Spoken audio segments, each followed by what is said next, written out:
কাদের মোল্লা থেকে শুরু করে সকলকেই যেভাবে বিচারের কাঠগড়ায় দাঁড় করিয়ে মৃত্যুদণ্ডাদেশ দেওয়া হয়েছে, এইগুলো কাস্টমারি ইন্টারন্যাশনাল ল অনুযায়ী করা হয়েছে কি হয় নাই, এটাই আজকের বিবেচনা বিষয়। ফলে জনাব এটিএম আজহার সাহেবের বিচার হচ্ছে এই কথা ঠিক, রিভিউ পিটিশন হচ্ছে এই কথা ঠিক, কিন্তু প্রশ্ন উঠেছে সকল বিচার ব্যবস্থা নিয়ে। যে আপিলটি হয়েছিল, এটি যুদ্ধাপরাধ ট্রাইব্যুনালের রায়ের বিরুদ্ধে সরাসরি আপিল দায়ের করা হয়েছে। ওই আপিলটি খারিজ করে মৃত্যুদণ্ডাদেশ বহাল রাখা হয়েছে।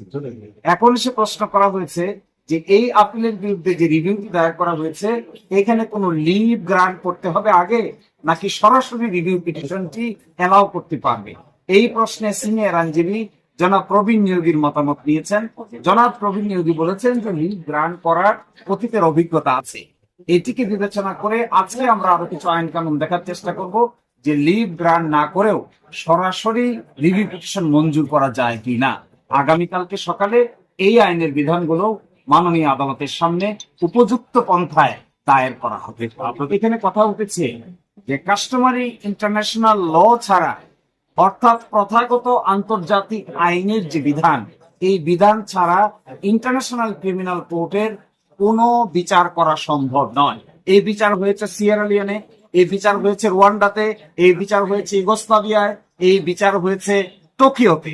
সব জায়গায় ইন্টারন্যাশনাল ক্রাইমস ট্রাইব্যুনাল যারা ছিল, তারা কাস্টমারি ইন্টারন্যাশনাল লকে অ্যাপ্লাই করে বিচার করেছে।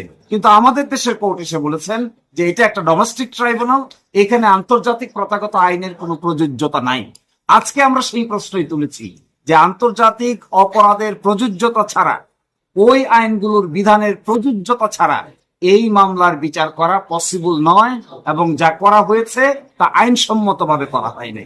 মোস্ট ইম্পর্টেন্টলি, সবচেয়ে ইম্পর্টেন্ট কথা হলো, কেন আন্তর্জাতিক আইনের বিধানকে বাতিল করতে হলো বিচার করতে গিয়ে?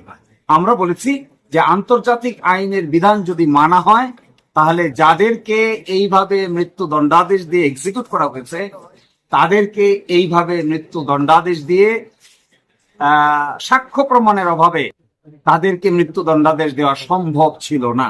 এই জন্যই তারা আন্তর্জাতিক আইনের বিধানকে অ্যাপ্লাই না করে ডোমেস্টিক আইনের বিধানকে অ্যাপ্লাই করার চেষ্টা করেছেন। কারণ কি জানেন? আরো ইন্টারেস্টিং বিষয়, কারণ এই আইনে বলা আছে যে সাক্ষ্য আইন এবং ফৌজদারি কার্যবিধি অ্যাপ্লাই করা হবে না। যদি সাক্ষ্য আইন ফৌজদারি কার্যবিধি অ্যাপ্লাই করা না হয়, তাহলে বিচারটা হবে কোন আইনে?